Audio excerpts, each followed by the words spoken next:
Welcome to the Slop Temple. We pray this video helps. You begin by making a full backup. This protects your NAND and game saves. Once done, copy the latest Hekate zip to your PC and extract the payload. Bin and ini files. Make sure the SD card is formatted appropriately and has at least 4 GB free, then place the payload and config in the proper folders. You do this to avoid bricking. Updating without a backup risks data loss. Now power down the switch and prepare to load the payload via RCM. With the console in RCM, inject the new payload using your USB injector or Tegra RCM GUI. Once Hekate launches, inspect the Hekate IPL. Ini to confirm auto boot entries and payload paths. You may need to merge custom scripts. Make sure any boot arguments, fuse settings, or regions remain consistent.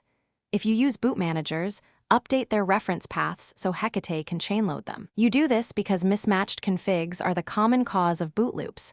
Next, reboot to test. Once updated, boot into Hekate and run the payloads you configured. Confirm auto boot and any custom payloads load.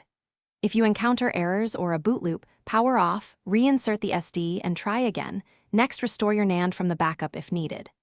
Make sure file names, casing, and ini syntax are exact because small typos break chain loading. If problems persist, reflash stock or use Hekate's built-in tools to recover. One key tip: always keep a Thanks for watching. Consider subscribing if we helped you.